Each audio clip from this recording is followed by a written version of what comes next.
Hello friend, इथे ठेवलेली आपण कढई गरम करण्यासाठी इथे घेतलेला आहे दुधी भोपळा, इथे घेतलेली आहे भाजून मिरची आणि लसूण घेतलेला आहे 10 पण नाही 7-8 मिरच्या घेतलेल्या आहेत, 10-12 पाकळ्या घेतलेल्या आहेत लसणाच्या.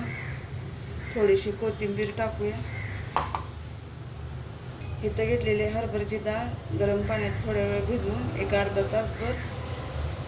इथे घेतलेलं आहे कांदा चिरून घेतलेला आहे फोडणीसाठी. तेल गरम होतं आहे आपलं, गॅस जरा फास्ट करूया.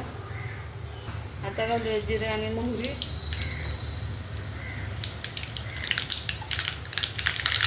इथे घेतलेलं जिरं,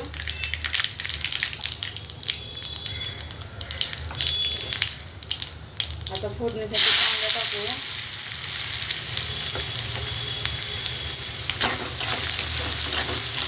एक जीव करूया.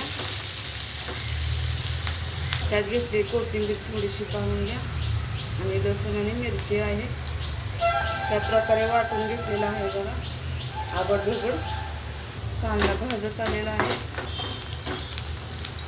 कढीपत्ता टाकते थोडासा.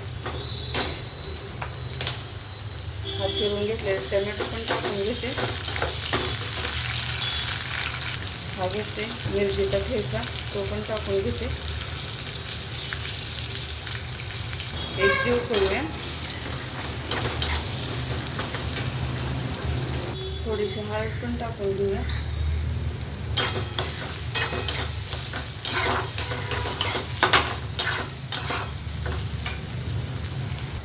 इथे घेतलेला आहे गरम मसाला, तो पण टाकून घेऊया. एक जीव करूया.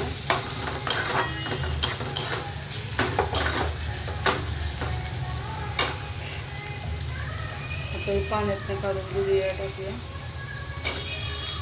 मिरची चांगली भाजून घेतली होती मी खमंग अशी.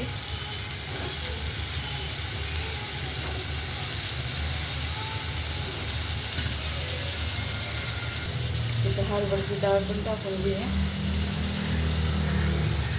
आता चवीपुरतं मीठ पण टाकून घेऊया. मग एक जीव करूया.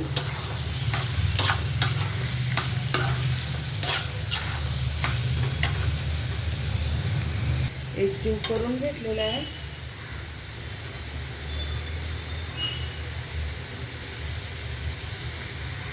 आता आपण वापरण्यासाठी ठेवूया भाजी आपली.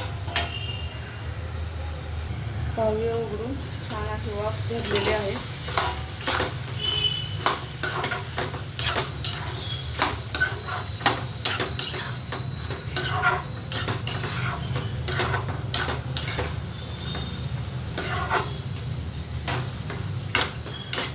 परत एकदा आपण ताट ठेवूया वापरण्यासाठी. इथं आपल्या चपात्या झालेल्या आहेत, पाहून घ्या. इथे घेतल्या शेंगा भाजून थोडेसे अगदी, ते आपल्याला भोपळ्याच्या भाजीत टाकायचे आहेत. आता मिक्सरच्या साहाय्याने बारीक करून घेऊया. आता छान अशी वाफ धरलेली आहे, पाहून घ्या. आणि कढईत तेल पण सुटलेलं आहे.